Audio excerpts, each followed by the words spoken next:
Bonjour, bienvenue sur Predica.pro. Je me présente, je me nomme Bachir Diaby, cofondateur et CEO de Halal Finance, expert de la finance digitale, anciennement directeur de l'innovation d'une fintech de la zone UEMOA. Je suis ici avec mon collègue Modou Sall. Bonjour Modou. Bonjour Bachir.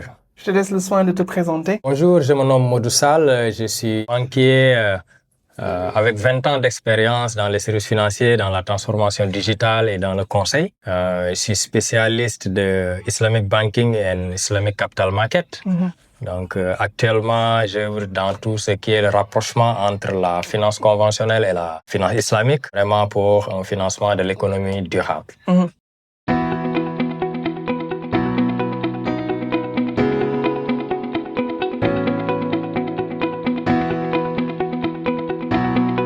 Bienvenue sur Predica.pro. Bienvenue également sur le cours Gestion des risques et compliance. Alors, bonjour Modou Sall. Bonjour Bachir. Alors, ce cours couvre l'ensemble du dispositif de maîtrise des risques. Nous partons du risque de non-conformité, Charia bien sûr. Oui, bien sûr, si tu ne l'avais pas dit, j'allais le dire. Ensuite, nous gérons dans ce cours les risques de liquidité. Ensuite, le déploiement du dispositif anti-blanchiment. Ensuite, l'organisation de la compliance et de la déontologie. Et terminons par le contrôle réglementaire et les normes prudentielles. C'est ça. C'est le cours du risque de la compliance. Exactement. Compliance ou conformité pour les francophones. Pour les francophones. Mais comme tu as dit, charia.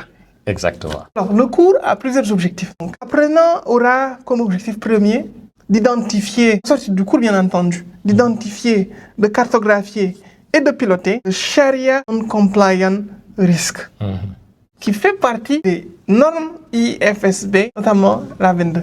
Exactement. Ensuite, le deuxième objectif de l'apprenant sera de savoir gérer le risque de liquidité IFI, les ratios LCR, SFR, adoptés selon toujours l'IFSB, cette fois-ci 15.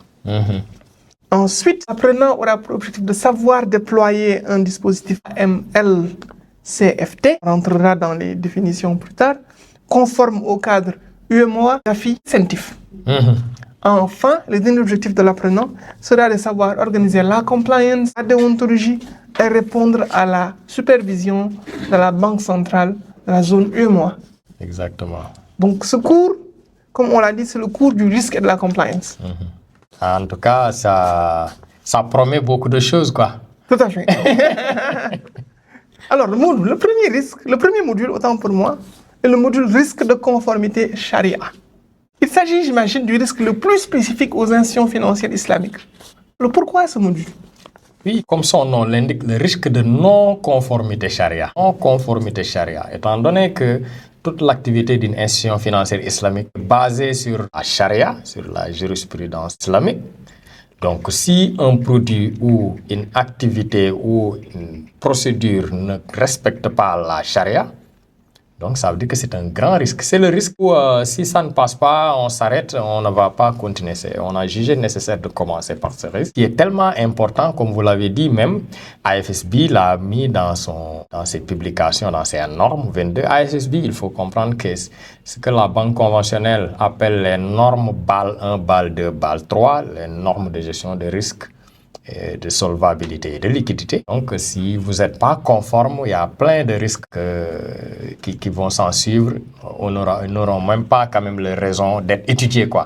Donc, c'est le risque numéro 1 à étudier au niveau d'une institution. Ça, durant tout ce cours, donc, on va se baser sur les standards charia pour voir l'ensemble de l'activité de la banque ou de l'institution de microfinance, en tout cas de l'institution financière islamique. Est-ce que toute son activité est basée sur les standards de la charia? Donc c'est vraiment le cours de départ. C'est le module fondamental. C'est le module fondamental. Ouais. Pour tout gestionnaire de risque dans une institution financière islamique. C'est le minimum à savoir. C'est le minimum. Pas un gestionnaire de risque. Pour toute personne qui doivent quand même travailler dans une institution financière islamique, c'est le fondement. Pour tout client, une institution financière islamique, tu dois le savoir. Mais si vous ne le savez pas, le Sharia Board, on le verra, est là pour vous pour émettre son fatwa, pour vous conforter qu'il n'y a pas de risque de non-conformité. C'est très clair. Donc le cours permettra, j'imagine, de voir toute la partie contractuelle, opérationnelle et comportementale de la revue Sharia, de faire également la partie cartographie des processus, définir les key risk indicators Sharia compliant, Sharia, et de définir un tableau de bord de surveillance de ces key risk indicators. Exactement. Et enfin, permettra également de voir comment mettre en place un dispositif intégré de prévention, de détection et de traitement, ainsi que de reporting, des risques. Effectivement.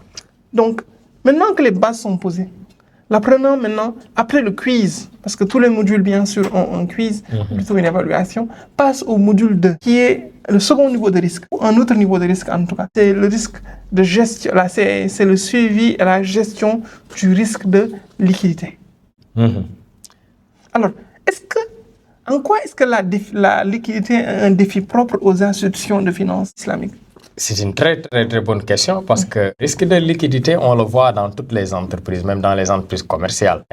Étant donné que l'institution financière, par l'architecture de son bilan, travaille sur la trésorerie, sur les fonds, sur l'argent. Donc le risque est encore plus compliqué à gérer du point de vue liquidité que les autres institutions. Je donne juste un exemple. La banque prend des engagements sur l'argent des clients. Doublement. Prend un engagement de prendre par la main droite, de l'investir par la main gauche. Donc, c'est ce que j'appelais tout à l'heure risque de transformation, parce qu'on vous donne un délai ou à un délai court et vous financez. Donc, ce que vous devrez faire au moment de financer, c'est de s'assurer que ce que vous avez financé, c'est le même délai que l'attente, le délai promis aux clients. Autre chose, c'est que, en général, quand vous avez de l'argent, vous ne le déployez pas à 100% dans les financements actifs. En finance islamique, il faut financer des actifs ou des activités. Mais toujours, il y a de la trésorerie qui reste. Cette trésorerie-là, comment l'investir, comment le déployer aussi dans des actifs liquides de haute qualité. On dit que les HQLA, les actifs que vous pouvez quand même mobiliser quand il y en a besoin. Mobiliser l'actif, ça veut dire qu'il y a un soukouk. Le marché est tellement profond, le marché secondaire existe, de telle sorte que si je veux le vendre demain, je vais le vendre et donner au déposant son client. Donc toute cette architecture qui consiste à la gestion des risques de liquidité que nous allons voir dans ce module, parce que c'est tellement important pour une banque de gérer pour éviter ce qu'on appelle des cessations de paiement. Ça veut dire quoi? Ça veut dire que vous avez déployé dans des actifs longue durée ou bien qui ne sont pas productifs. Tu as perdu l'argent des clients, de telle sorte que les clients réclament leur argent parce que tu leur as promis de venir réclamer quand vous voulez et vous ne pouvez plus faire face à cette demande-là. Le risque de liquidité, c'est quand on ne peut plus faire face à ces engagements à court terme. Donc c'est comme on le voit ici, un module très important, le module de gestion du risque de liquidité. Ensuite, nous passons au module 3. Donc le module 3, dispositif AML CFT. Blanchiment de capitaux. Alors, pourquoi ce module? Et déjà, c'est quoi AML CFT? AML veut dire en français lutte anti-blanchiment et le financement du terrorisme. C'est très important. Pourquoi c'est important? Parce que on considère que les banques sont des circuits vraiment privilégiés pour quand même faire circuler l'argent mal acquis issu des secteurs qui ne sont pas quand même licites. Et dans la finance conventionnelle, pourquoi c'est important en finance islamique? Parce que même dans la finance conventionnelle, ils ont des activités licites. Alors qu'en finance islamique, l'activité licite prend un autre degré. C'est l'activité illicite en finance islamique, c'est l'activité illicite en finance conventionnelle, plus les actifs et les activités illicites en finance islamique. Donc vous voyez que ce dispositif prend en compte plus que ce que Gafi a dit, ce que Djaba, qui est quand même... Gafi, c'est sur le plan international, Djaba, c'est sur le plan régional, nous, dans l'IOMOA. CENTIF, c'est au niveau national, c'est les organismes qui gèrent tout ce qui est lutte anti-blanchiment et financement du terrorisme.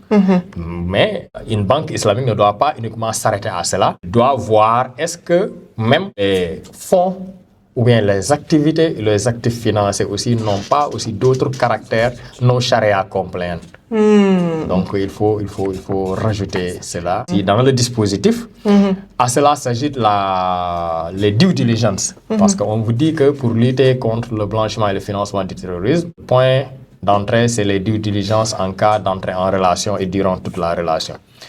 il faut bien connaître les clients et leurs activités. Quand on dit bien connaître les clients en finance islamique, presque rien ne change. Mais connaître l'activité du client, il faut screener. Comme ce que j'ai dit tout à l'heure, le screening, ce n'est pas uniquement des activités liées au blanchiment d'argent, mais les activités illicites du point de vue de la charia. Donc, vous voyez que les due diligence en matière d'entrée en relation, ça veut dire ce que nous appelons KYC, atteint aussi un autre niveau. Donc, les personnes politiquement exposées aussi, comme on est dans l'activité bancaire, l'activité financière, il faut toujours respecter tout ce que le régulateur a édicté, mais il faut toujours aller au-delà et voir est-ce qu'il n'y a pas d'autres formes de risques que nous devrons rajouter du point de vue de la charia. C'est pourquoi moi, ce module, je l'aime, parce que vraiment, ça permet de rajouter quand même une couche supplémentaire de gestion des risques, au-delà même de ce que les régulateurs nous réclament en tant que banquiers. C'est un module hautement important qui montre d'abord, comme vous l'avez dit, tout le versant de la finance conventionnelle dans la finance classique en termes de gestion de tout ce qui est risque de blanchiment d'argent et financement de terrorisme, mais qui rajoute, comme vous le dites, cette couche supplémentaire du licite en finance islamique. Oui, j'allais dire même que, par exemple, je vous ai déjà dit que la finance islamique ne s'arrête pas sur l'activité. Il y a des activités qui peuvent être considérées par la finance conventionnelle comme licites et ne portent pas atteinte au blanchiment, au financement du terrorisme, et que la finance islamique peut screener à nouveau et dire que ok, ça c'est une activité risquée à ne pas financer, ou c'est une transaction à ne pas faire. Donc, juste pour vous dire que le dispositif de lutte anti-blanchiment et de financement du terrorisme côté banque islamique peut être plus efficace même que la banque conventionnelle. Ça, c'est définitivement très, très intéressant. Ce qui nous amène à parler du module 4. Module 4 qui est le module compliance bancaire déontologie. Alors, c'est ce module en réalité qui va organiser la compliance, qui va voir son articulation avec le Sharia Supervisory Board ou le Sharia Board. Comment est-ce que la compliance s'articule ou fonctionne en concomitance avec un Sharia Board? Concrètement, pourquoi est-ce que connaître la compliance bancaire et la déontologie dans le cadre d'une institution financière islamique est importante? Oui, parce que déjà, la compliance bancaire et la déontologie n'est pas nouveau dans le secteur bancaire conventionnel. De par la réglementation, mais de par aussi l'organisation interne des banques même. Maintenant, si on prend la banque islamique, même dans les normes IOFI, il y a des normes de gouvernance même qui définissent comment la déontologie d'une banque islamique doit être organisée. Premièrement. Deuxièmement, comme on a dit tout à l'heure, il y a aussi l'organisation de la gouvernance dont la déontologie en fait partie.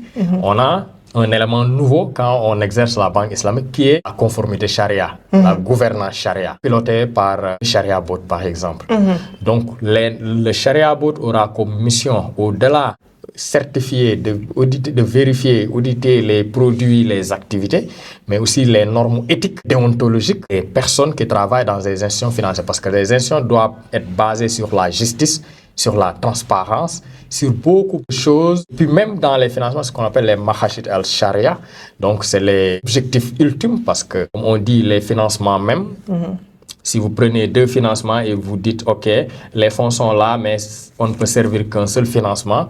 En finance islamique, on regarde quel est le financement qui respecte la justice, l'intellect, qui respecte la protection de la nature, ainsi de suite, ainsi de suite. La même chose en tant que relation interpersonnelle dans les entreprises aussi, ces mêmes principes, il faut les faire véhiculer. Et ça, tout ça, la gouvernance charia, les auditeurs charia, le Sharia Board doit veiller à cela. Parce que le client de la banque islamique ou l'investisseur islamique regarde ces choses-là. Il veut que son argent soit géré par des personnes qui ont l'éthique, mais aussi géré, déployé dans des actifs ou dans des activités qui sont déontologiquement quand même favorables. C'est une information hautement intéressante, ce qui nous amène au dernier module. Après avoir revu toutes ces choses, le dernier module, le module 5, est un module qui porte sur le contrôle réglementaire et les normes prudentielles. Afin, comme on dit, le regard du superviseur. Oui. Alors, qu'est-ce que l'apprenant apprend dans ce module? L'apprenant doit d'abord, avant tout, apprendre que la banque islamique n'est pas un système bancaire à part. C'est un système bancaire qui partage le même régulateur, les mêmes règles que le système bancaire conventionnel. Donc, que la banque soit islamique, s'il est dans un marché, va reporter et va respecter les mêmes règles que la banque conventionnelle. Deuxièmement, elle peut avoir même des exigences au-delà. Parce que, au-delà des normes dictées à la banque conventionnelle, son activité chariatique lui impose d'autres normes. C'est pourquoi ASFB, qui est l'homologue de Bâle 2, Bâle 3, édicte des ajustements de normes sur la solvabilité, sur la liquidité, sur tous les risques de marché, par exemple, pour les banques islamiques. Donc, si vous êtes, ce que l'apprenant doit comprendre ici, l'agent de conformité, par exemple, doit en tout cas se mettre à jour pour préparer son entrée dans une banque islamique. Et pour cela, il doit maîtriser au-delà de la réglementation bancaire conventionnelle, la réglementation. Par exemple, en 2018, la BCEAO a sorti 4 textes, 4 instructions, les 2 pour la banque islamique, les 2 pour les microfinances islamiques. Donc, si vous êtes responsable conformité, vous devez quand même s'approprier de ces textes. Nous allons, dans ce module, faire la revue de toutes ces instructions-là et aller même au-delà, voir ce que la réglementation en finance islamique sur le plan international et quelles sont les best practices et les apporter à nos apprenants. C'est un module, comme on le voit, très important. Comme également nos apprenants l'auront vu, le cours Gestion des risques et compliance offre un large panel ou une large vue sur la logique de chaque montage jusqu'à sa mise en œuvre concrète dans une institution financière. Donc, l'apprenant a une maîtrise complète de tout ce qui est gestion des risques et compliance. Comme on le dit toujours, chaque module est accompagné de leçons détaillées avec des supports téléchargeables, des évaluations à la fin de chaque module pour sanctionner le niveau de l'apprenant. Enfin, en fin de module, lorsque le module 5 est complété, l'apprenant fait un ensemble d'examens qui valide et sanctionne toutes ses connaissances. Exactement. Merci Modou pour cette bonne présentation. Merci Bachir. Bienvenue sur le cours Gestion des risques et compliance en lecture.